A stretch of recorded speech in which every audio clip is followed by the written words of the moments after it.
Yang merusak Indonesia ini adalah partai politik, sehingga negara kacau kayak gini. Partai politik suka ngaco itu. Besok yang akan menang Anies, besok yang akan menang Ganjar, besok yang akan menang Prabowo. Masih curang, ya masih curang, tapi yang curang sekarang bukan pemerintah. Yang curang itu partai-partai sendiri. Golkar mencurangi PAN, PAN mencurangi Golkar di tempat lain. Parpolnya nolak, DPR-nya nolak. Ketika ditanya, DPR kok nolak? Dan kan bagus. Bos, parpol itu adalah produk ijtihad yang sah di bidang ketatanegaraan. Kenapa sah? Karena dulu ketika Indonesia mau didirikan itu terjadi perdebatan. Apa yang mau kita dirikannya apa? Pada saat itu bentuknya apakah mau ikut mamlakah kerajaan seperti Saudi Arabia, ataukah mau ikut demokrasi? Terjadi perdebatan. Bung Karno usul kita bentuk negara republik. Republik itu demokrasi. Republik itu sebenarnya kata lain dari demokrasi. Respublika dan demos kratos atau kratein itu sama artinya. Pemerintahan bentuk republik kata Bung Karno. Yang lain usul enggak, bentuk monarki saja, kerajaan. Akhirnya apa? Di voting. Di voting Bung Karno menang. 50 dari 62 anggota BPUPK, 55 orang dukung Bung Karno bikin negara republik. 6 orang dukung yang membuat kerajaan aja lebih bagus, lebih solid, lebih teratur, sehingga semua keputusan langsung dilakukan oleh raja, tidak usah ribut-ribut. 1 orang abstain. Itu keputusan sidang BPUPK Dokuritsu Sumbicho Sakai pada tanggal 10 Juli tahun 1945, 10 sampai 16 sidangnya. Nah, jadi menangnya demokrasi. Nah, kalau begitu demokrasi sudah menang sebagai produk perdebatan, itulah yang disebut produk ijtihad. Di dalam Islam itu disebut ijma' sukuti, kesepakatan para ulama. Ya secara diam, tidak usah harus bilang iya, diam aja itu sudah sepakat, artinya ijma' sukuti. Karena pada waktu itu Islam sudah diwakili oleh Bagus Hadikusumo dari Muhammadiyah, Nasir, Kahar Musakir, Mas Mansur. NU-nya ada Hasyim Asy'ari, ada Wahid Hasim, ada Kiai Maskur. Ulama-ulama itu ada Ali Irsyata dari mana aja. Sudah kita sepakat sekarang demokrasi. Di sini sah sebagai al-mitsaq. Negara ini negara al-mitsaq adalah negara kesepakatan. Negara kesepakatan, negara perjanjian. Kata Muhammadiyah Darul Ahdi was Syahadah, kata NU al-mitsaq itu sama artinya. Negara hasil perjanjian yang tidak boleh dilanggar. Siapapun yang melanggar itu bugot. Bugot itu memberontak dan harus ditumpas, kecuali melalui jalan-jalan konstitusional, membuat kesepakatan baru. Siapa melalui konstitusional itu? Ya pemilu. Ikut pemilu lalu usulkan kesepakatan baru di situ. Nah, saudara, itulah fikih siasahnya, fikih politiknya.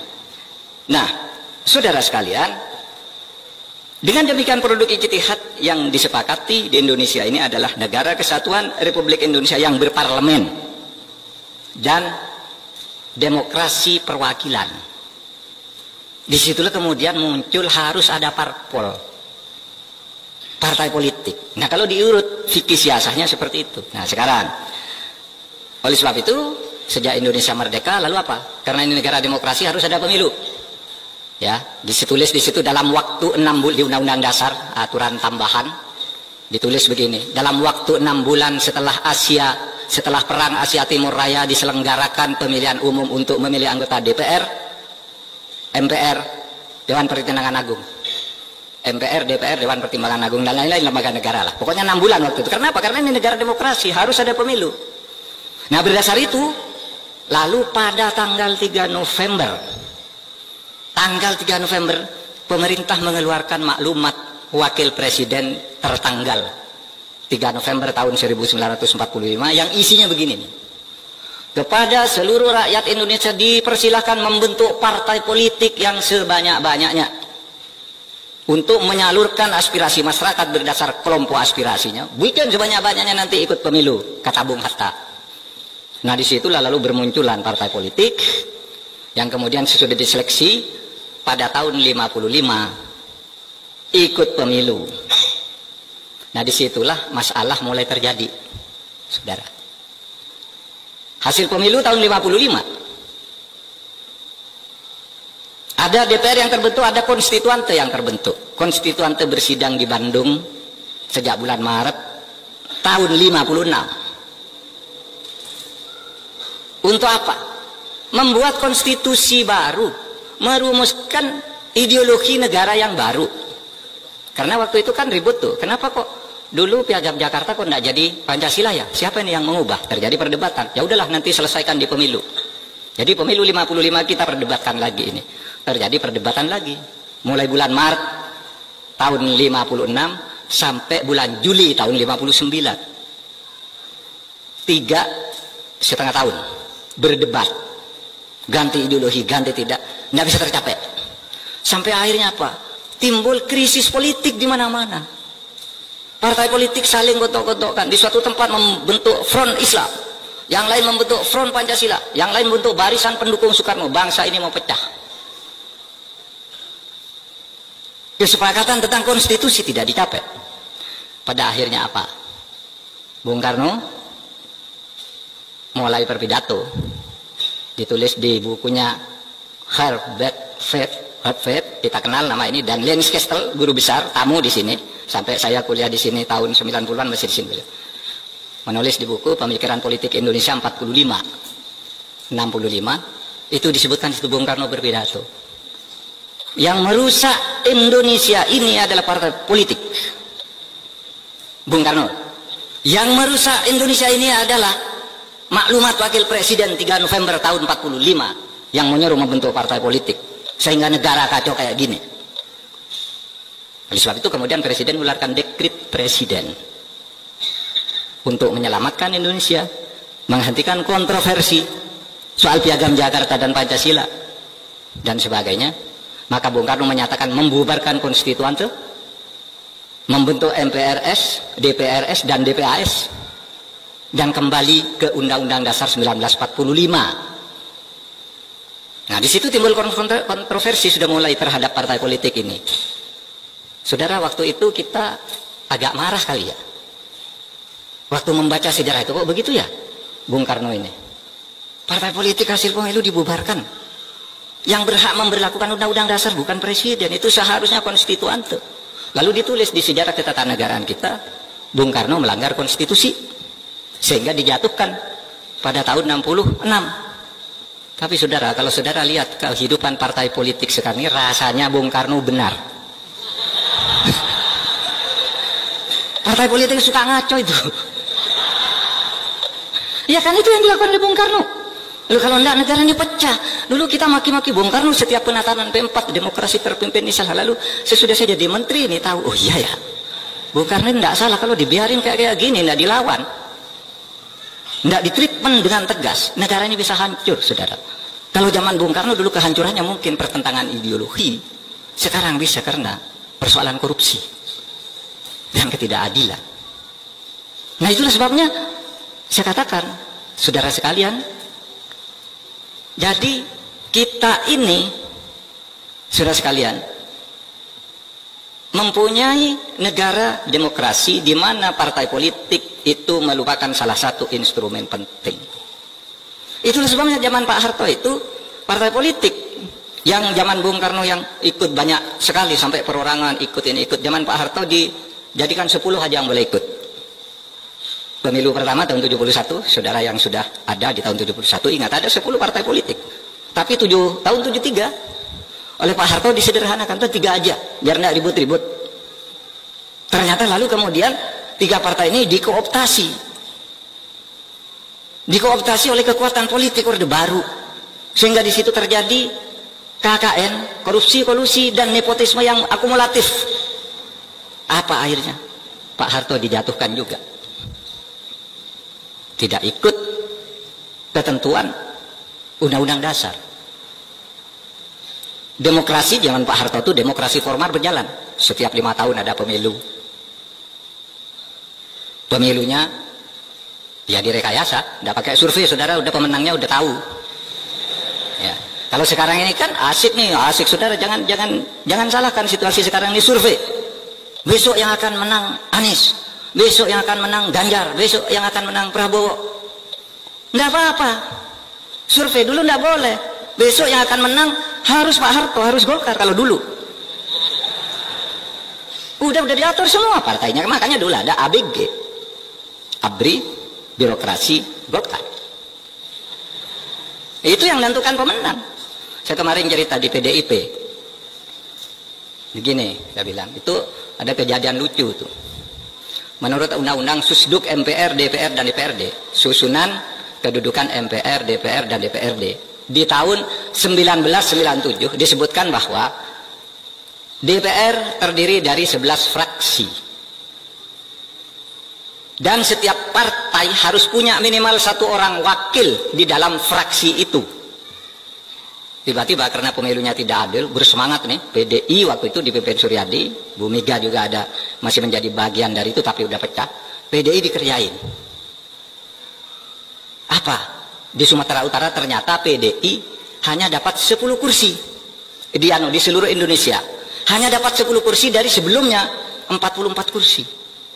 Tinggal 10 karena dikerjain sedemikian rupa, diteror pemilihnya, dicurangi. Akhirnya apa? Sesudah pemilu diumumkan, kaget loh.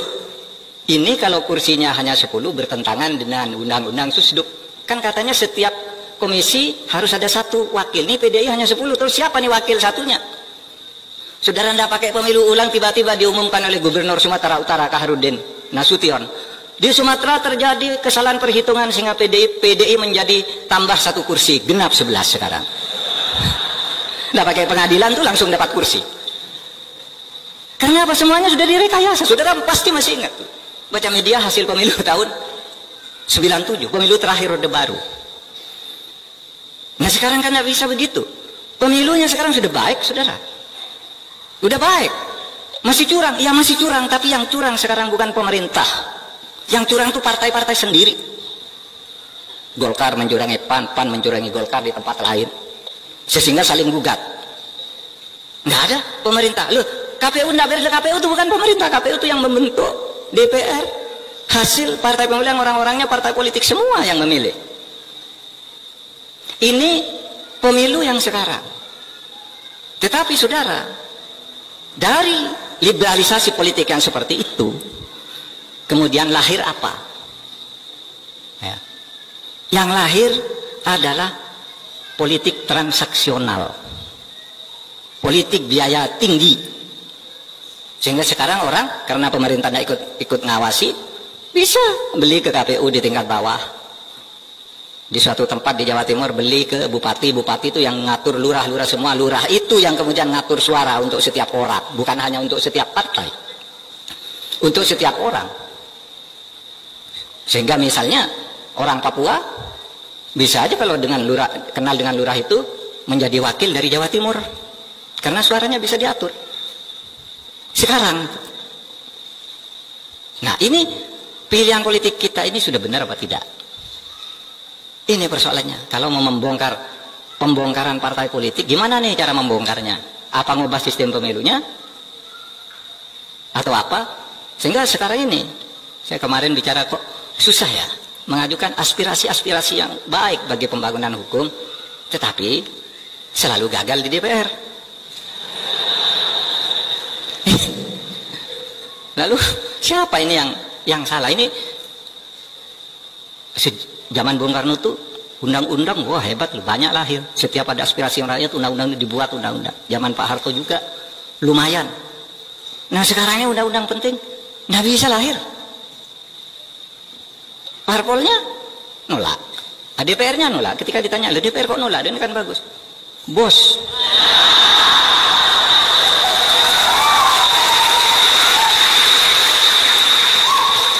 Nah ini kuliah. Ini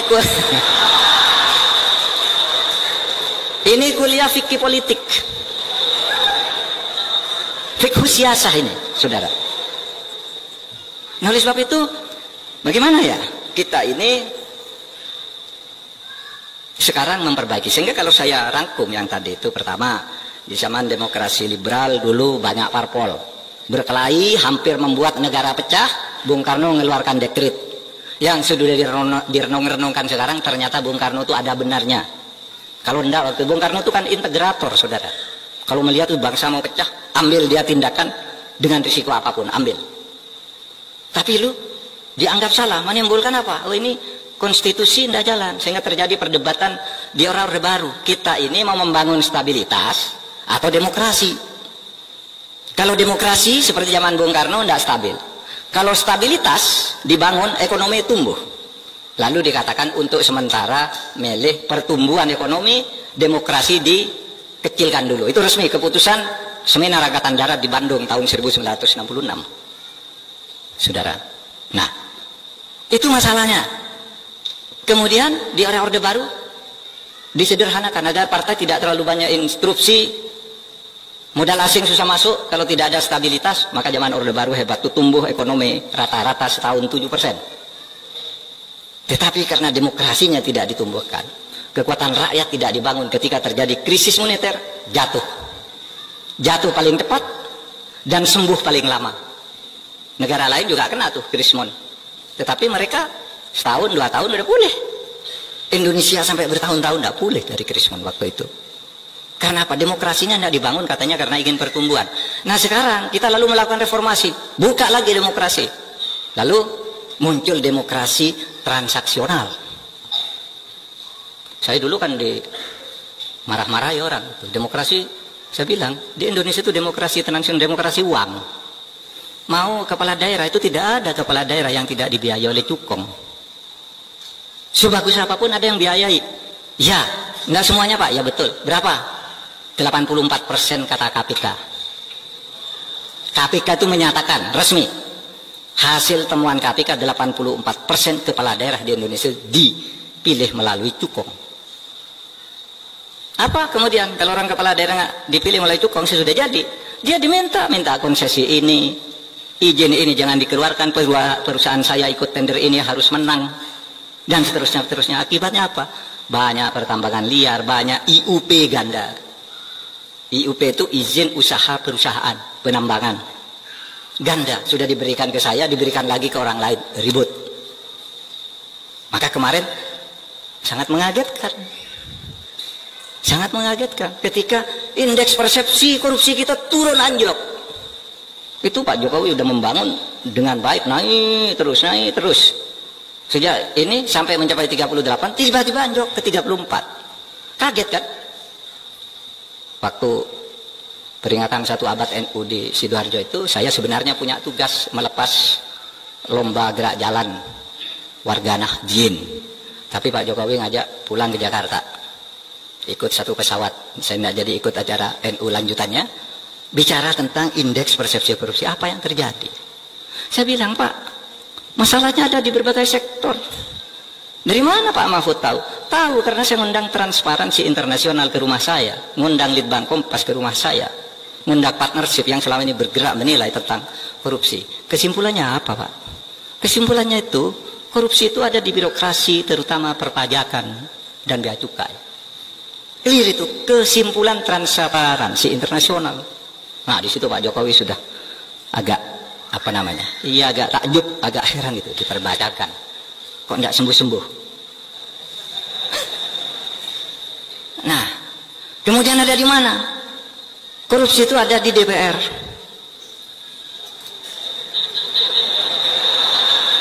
Apa bentuknya di DPR itu? Ya bentuknya konflik of interest.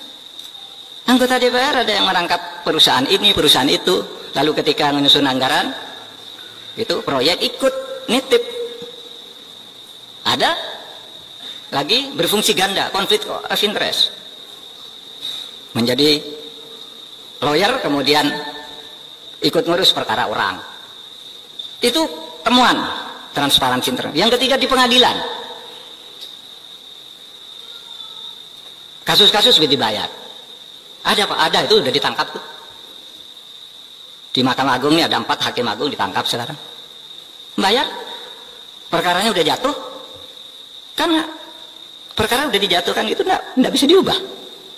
Saudara. Hakimnya aja ditangkap. Itu katanya di Mahkamah Agung. Dan itu internasional, saudara. Investor-investor asing yang memberitahu itu, Pak, kalau kami urusan itu harus ke DPR, bayar sekian. pajaknya kena sekian, dinego, sesudah ini ditawar begini, sudah kami mau bayar pajak penuh, tapi diminta udah turun aja, tapi sisanya dibagi. Udah tahu semua catatannya, saudara. Sehingga wah, kok tidak sembuh-sembuh ya? Gitu yang muncul. Ini yang harus kita perbaiki di dalam ketatanegaraan kita, yang pada sore hari ini kita bicara tentang parpol. Ya. Nah, saudara sekalian, kalau kita teliti lebih lanjut, reformasi di awal periodenya, periode era reformasi, itu kan kehidupan partai politik itu bagus banget. Pemilu terbaik sesudah Orde Baru adalah pemilu era reformasi pertama tahun 99, di mana PDIP menang mutlak dibandingkan yang lain lah, 36%. Yang lain dibagi ke sekian banyak partai, tapi 36% diambil PDI sendiri. Karena demokrasinya waktu itu bebas. PDI banyak pendukungnya menang. PDIP dipimpin Bu Megawati menang. Dan saudara coba lihat, pemilu yang baik, hasil pemilu tahun 99 sampai 2004. Tidak ada korupsi. Bagus, DPR-nya bagus, produknya bagus-bagus, lahir undang-undang KPK, undang-undang MK, undang-undang Komisi Yudisial. Korupsi tidak ada. Saya pernah jadi Menteri Pertahanan, tidak ada kasus korupsi saat itu. Zaman Habibie tidak ada korupsi baru, takut semua. Jangan Mbak Mega juga korupsi, tidak ada. Mungkin ada persoalan penjualan aset yang apa? Ya itu kan bukan korupsi, bisnis. Tapi korupsi yang bersungguh-sungguh kemudian muncul sesudah tahun 2004 dan seterusnya. Di situ mulai timbul politik uang. Saudara. Jadi apa? Terjadi pergeseran-pergeseran. Saya pernah melakukan studi setiap perubahan suatu rezim atau era. Hukum itu berjalan baik, tapi sesudah sekian lama hukum menjadi jelek karena kontrolnya berubah. Coba awal kemerdekaan bagus tuh hukumnya, tapi lama-lama timbul konflik. Awal demokrasi terpimpin, semua tertib, tapi lama-lama terjadi kesenangan berkepanjangan. Awal Orde Baru hebat, kebebasan pers, undang-undang DPR apa diatur semua, bagus awalnya. Minimal tahun 66 sampai tahun 69 bagus, mulai pemilu 71 mulai jelek. Era reformasi juga bagus banget, tapi lama-lama terjadi degradasi. Nah ini yang harus kita perbaiki, saudara. Sehingga dengan demikian apa ingin saya katakan pada menit-menit terakhir ini, saya ingin menyampaikan hal-hal sebagai berikut. Saudara, parpol itu adalah instrumen konstitusi untuk menjaga negara. Oleh sebab itu partai politik harus diperbaiki tata kelolanya dan proses rekrutmen politisinya. Banyak orang mengatakan sekarang di medsos, bubarkan DPR, bubarkan parpol. Saudara, itu adalah pilihan yang sangat jelek. Saya ingin tegaskan, daripada tidak ada DPR, daripada tidak ada parpol, lebih baik kita hidup bernegara ini mempunyai DPR dan mempunyai parpol meskipun jelek. Iya, begini saudara. Kalau negara berubah ke monarki, potensi kesewenang-wenangan di dalam negara apapun, kalau monarki itu potensi kesewenang-wenangannya besar, sementara masyarakat tidak punya peluang untuk mengontrol. Di dalam sejarah kebangunan khilafah Islam, itu pelanggaran dan kesewenang-wenangan luar biasa banyak terjadi. Pembunuhan terhadap ulama-ulama itu terjadi di khilafah Islam karena beda pandangan politik, memberi fatwa yang berbeda. Imam Hambali yang kita ikuti ajaran fikihnya sampai sekarang di penjara, dianiaya karena beda pendapat dengan khalifah. Dan tidak ada yang berani ngontrol. Tetapi coba kalau demokrasi meskipun partainya jelek, bisa dia punya ulang konstitusi mengatakan partai gitu, dalam situasi tertentu partai meskipun jelek ini bisa dipakai untuk memperbaiki negara. DPR harus ada untuk menyelesaikan masalah. Oleh sebab itu jangan berpikir dalam situasi sekarang udahlah berubah negara kita jangan menjadi demokrasi, tidak boleh. Harus tetap demokrasi. Pilihannya partai dan DPR harus diperbaiki bersama-sama, saudara.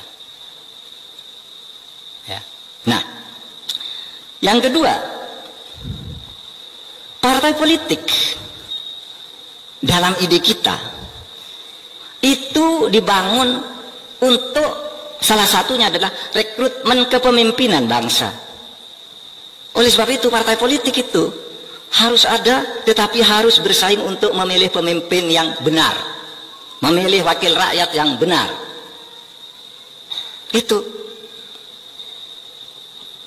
Jadi partai politik itu bukan untuk saling meniadakan, saling membutuhkan, saling membunuh. Saya calonkan ini, kalau ini kalah lalu pecah. Gitu. Nggak boleh. Yang menangnya harus diterima sebagai produk persaingan yang fair di dalam kita bernegara. Jadi bukan saling memfitnah, saling membantai. Sudahlah, sayang kalau memang pilihanmu yang menang dipilih oleh rakyat, kita akui bersama. Anda mau bergabung boleh, beroposisi juga boleh, tapi oposisi itu ada batas-batas konstitusionalnya juga. Yang penting partai sehat, parlemen sehat. Saudara. Dan yang terakhir, saudara, tidak ada partai politik itu yang jelek benar, tidak ada partai politik itu yang baik benar. Di partai apapun ada orang baiknya, tapi di partai apapun juga ada koruptornya. Oleh sebab itu, ini yang harus diperbaiki. Dan bagi kaum muslimin, ya, karena partai politik itu sama fungsinya adalah untuk memperbaiki, dan tidak ada kebaikan mutlak di satu partai, tidak ada kejelekan mutlak di satu partai, maka kita ide umat Islam itu boleh memilih partai apa saja, asal niatnya ingin memperbaiki negara. Saudara, milih PDIP tidak haram, milih Golkar tidak wajib, milih PAN tidak sunnah juga. Pilih sesukamu, tetapi kemudian bertemulah di dalam apa yang disebut kalimatun sawa. Kalimatun sawa itu apa? Visi yang sama. Partai apapun ingin negara ini baik. Nah, di situ kita ketemu. Meskipun kamu masuk Demokrat, masuk PDI, masuk apa, enggak apa-apa, tapi kita punya visi yang sama dengan cara dan pintu yang berbeda. Saya tutup ini dengan satu ayat. Kisah Nabi Yakub ketika suatu saat anak-anaknya tertangkap di Mesir oleh aparat penegak hukum Raja Mesir, yaitu Yusuf. Anak-anaknya Yakub datang ke Mesir minta jatah karena waktu sedang terjadi pacaklik, lalu diangkat oleh Nabi Yusuf. Panggil tuh orang-orang tuh ke situ. Kata Nabi Yusuf melihat saudaranya dipanggil, ditanya, katanya, kamu dari mana? Saya dari Kanaan. Siapa ayahmu? Yakub. Nabi Yakub itu ayahnya sang raja ini sendiri. Terus saudaramu selain kamu siapa? Yang selain saya masih ada satu anak kandung saudara kami, yaitu Bunyamin. Bunyamin tidak ikut ke sini karena menemani ayah saya yang sekarang ini buta karena menangis terus sejak anaknya Yusuf hilang karena dibuang ke sumur itu, lalu dianggap hilang, itu nangis. Nah begini, kamu saya pulangkan, bilang ke ayahmu saya ingin ketemu Bunyamin, bawa ke sini Bunyamin. Terus apa? Anak-anak itu minta ke ayahnya, Yakub tidak boleh, saya tidak izinkan Bunyamin dibawa menghadap Raja Mesir. Kenapa? Saya khawatir terjadi seperti Yusuf kalau kamu yang bawa. Kenapa? Dulu Yusuf katanya akan kamu jaga, ternyata hilang, tenggelam di sumur. Sekarang kamu bawa Bunyamin lagi, tidak boleh. Kata Yakub, Abah katanya, ini raja yang minta, ada perlu, dan ini menyangkut juga kebutuhan-kebutuhan kita, kebutuhan ekonomi masyarakat kita di Kanaan ini. Kami harus bawa adik Bunyamin ini. Baik, kalau gitu kamu bersumpah bahwa kamu akan melindungi Bunyamin sampai ketemu Raja Yusuf, lalu kembali lagi ke saya. Bersumpah mereka. Lalu apa yang dikatakan oleh Yakub? Ini bunyinya. Wa qala ya bunayya ya baniya la tadkhulu min babin wahidin wadkhulu min abwabin mutafarriqah. Hai anak-anakku, kalau kamu mau masuk ke istana, kamu harus masuk dari pintu yang berbeda. Jangan Jangan masuk di satu pintu, pas ketemu pas pampres yang galak kamu diusir habis. Gitu kan? Pintu di istana itu kan banyak, lewat sini, lewat sini, lewat sini. Mungkin yang sini pampresnya galak, yang di sana mungkin baik hati, kamu diajak masuk ke istana. Maksud saya, kamu boleh lewat PDI, lewat Golkar, lewat Demokrat, lewat apa saja. Nanti kalau sudah masuk ke pusat kekuasaan, bangunlah kesejahteraan sesuai dengan perintah Allah bersama-sama. Panggil saudara-saudaramu yang belum bisa masuk itu untuk membangun bersama. Sehingga saudara jangan bermusuhan karena partai, karena beda calon presiden, apa enggak usah bermusuhan, pilih ya pilih. Tapi enggak usah bermusuhan, kita masuk lalu di sinilah bawa pesan-pesan keislaman kita untuk membangun masyarakat di mana negara ini akan menjadi baldatun thayyibatun wa rabbun ghafur. Nah, kalau gitu hidup bernegara itu enak, enggak usah bermusuhan, kamu tidak Islam, kamu suku ini, enggak ada. Di dalam Islam itu tidak boleh perbedaan agama lalu menyebabkan kita memusuhi orang lain. Karena bagi Islam sudah jelas. Bagiku agamaku, lakum dinukum, agamamu ya agamamu. Waliyadin, agama saya. Itu yang apa? Itu yang urusan ubudiyah ilahiyah. Yang urusan ibadah kayak gini itu agama saya yang mau ke gereja sana, lakum dinukum waliyadin. Tetapi di dalam hal-hal membangun negara ada yang di luar lakum dinukum waliyadin ini, yaitu muamalah. Nah, di dalam muamalah ini kita ketemu kalimatun sawa. Dalam Al-Quran itu katanya, qul ta'alau ila kalimatin sawain bainana wa bainakum. Ayo kita bertemu di dalam kalimat yang sama. Apa kalimat yang sama? Lakukan pemilu dengan jurdil dan luber. Nah, itu agama apa saja sama. Tingkatkan pertumbuhan ekonomi. Agama apa saja sama. Pilih pemimpin yang benar dan jujur, agama apa saja sama, suku apa saja sama. Itu yang disebut kalimatun sawa. Nah, soal-soal akidah, uluhiyah, ya silakan. Nabi sendiri itu ketika mendirikan negara Madinah itu apa yang dikatakan di piagam Madinah itu? Ya, hadza kitab min Muhammadin sallallahu alaihi wasallam bainal mu'minin wal muslimin wa Yasrib wa Quraisy. Wa man tabi'ahum falahiqu bihim wajah hadamahum. Tuh, saya mendirikan dengan ini proklamasi, dengan ini saya mendirikan negara Madinah sebagai perubahan ini antara orang mukmin, orang muslim, Yasrib, Quraisy yang tidak Islam dan seluruh kuwanya itu menyatakan kemerdekaan bersama mendirikan negara Madinah. Sama kan dengan proklamasi kemerdekaan kan? Sama itu proklamasi kemerdekaan kita tuh dari piagam Madinah, sudah. Falahiqu bihim wajah hadamahum. Dan banyak di antara kita ini yang kadang-kala terlalu ekstrim menganggap Madinah itu negara Islam sendiri. Enggak, saudara. Di situ piagam Madinah itu 47 pasal, yang 24 itu berisi perlindungan terhadap perbedaan-perbedaan agama dan suku. Yang 23 pasal baru berisi ketatanegaraan, pemerintahan bersama. Sampai ada yang tidak tahu ya, Pak, bahwa ketika Nabi Muhammad itu perang Uhud, ada seorang namanya Muhairik, itu orang Yahudi. Ikut berperang bersama Nabi. Kenapa kamu berperang? Ini kan negara Islam. Bukan, saya membela negara Madinah yang dipimpin oleh Muhammad. Apakah kamu memusuhi Islam? Tidak, kata Muhairik, saya orang Yahudi, tapi saya cinta kepada Madinah sebagai wapani, tanah airku. Saya cintai ini. Saya cinta kepada Muhammad karena dia pemimpin yang adil. Sehingga meskipun saya orang Yahudi, saya akan ikut perang bersama Nabi. Dan ingat, kalau saya mati kelak, seluruh harta bendaku diserahkan ke Nabi untuk perjuangan negara Madinah. Saya tetap minta dikuburkan dengan cara Yahudi. Coba, Muhairik. Dan betul dia meninggal ketika Nabi diserang berbagai panah. Banyak sahabat yang menjadikan dirinya sebagai tameng. Dan Muhairik yang Yahudi ini adalah satu yang menyertakan dirinya sebagai tameng panah sehingga dia meninggal. Ditanya lagi, kamu sudah mau meninggal di dalam perang Uhud yang suci ini, apakah kamu sekarang mau masuk Islam? Dia bilang, tidak. Sehingga kata Nabi, kembalikan dia ke keluarganya dan kuburkan baik-baik, urusan pahalanya biar dengan Allah.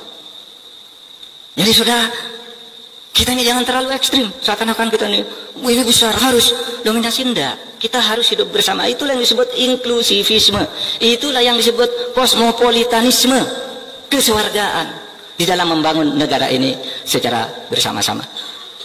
Saudara, saya sudah lewat 10 menit dari waktu yang ditentukan. Minta maaf. Assalamualaikum warahmatullahi wabarakatuh.